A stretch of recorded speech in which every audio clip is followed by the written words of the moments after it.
In Twin Falls, water carves everything.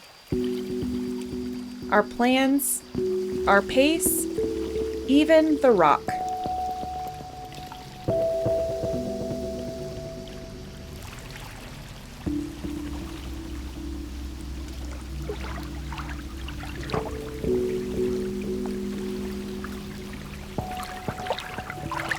Here's how Twin Falls pulled us in. First, Blue Heart kayaking to Ritter Island. Doesn't look like we're going to a kayaking place, but there we go. That looks a little better. Don't mind all the bugs in the windshield. Here we are paddling the Snake River. One of us is. Well, I'm not paddling right now. We rented a tandem kayak from Blue Heart Kayaking, and we are kayaking down the river to Blue Heart Springs, and it's a 4-hour route. We're going past the springs, then we're going to Ritter Island and gonna paddle around the island, and then we can take a shuttle back to our truck.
Just found our lunch spot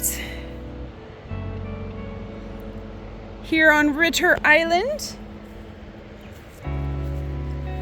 Not bad, huh? Not bad, not bad. We are just heading around Ritter Island, and we've got what, like an hour left? Hour and a half? 1:52, and we're supposed to meet at the shuttle at 3, so just over an hour left to get around the island here. And there's lots of falls and it's beautiful.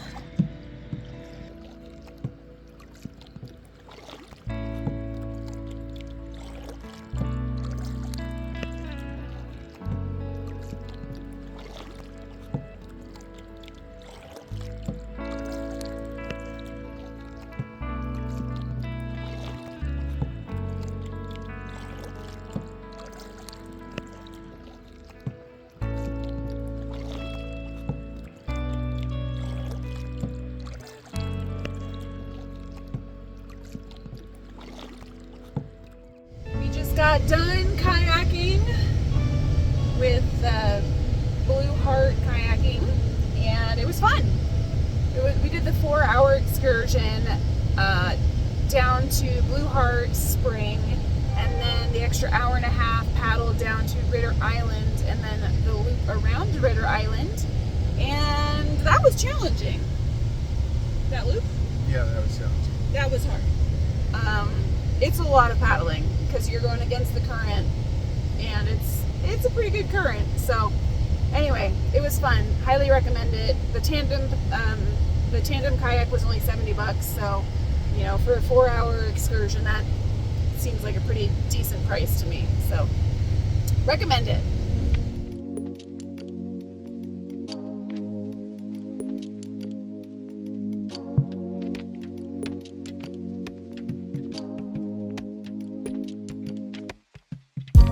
We are staying in Twin Falls, Idaho. We are at Wilson Lake Reservoir, and we have a beautiful site, as you can see. This is probably one of the only sites that we actually fit in, so we were lucky that we got into it, and I'll show you, but it is even tight. We have rocks literally on every corner. All around the RV are rocks, so we have to be really careful coming in here, but we were able to do it because Jason is a pro at backing, but definitely probably would not recommend this spot for big rigs. We were about the max that could fit. So anyway, it's a great spot though. It's right on the reservoir. It is buggy, but it is beautiful, and sunsets have been amazing, probably partially because there are wildfires in the west, and so we do have some smoke in the air, but makes for beautiful sunsets, so can't complain there.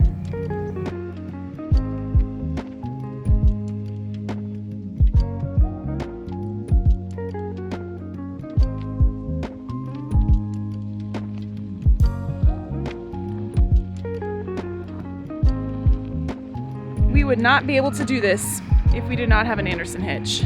If we had a typical fifth wheel hitch, we would be unable to have parked in this spot. So we have loved it ever since we bought it. We got it initially with the trailer, and it has been wonderful and has allowed us to park in spots multiple times that we otherwise would not have been able to. Day use swimming area and boat launch and dock.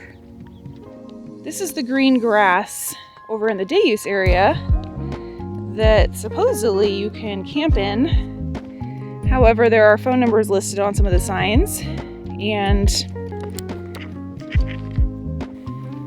when I called the phone number when we first got here, we were told that we can camp here. However, they close down every Monday and water the lawn, and from what we've seen is they water the lawn basically every day during the week. So you can camp here if you're here on a weekend just for like a night or two, but otherwise you go somewhere else. Right next to us, right over here, is the BLM area where there's maybe 8 sites, and that's where we stayed. And it does have a 14-day max, but it was pretty full the whole time we've been here.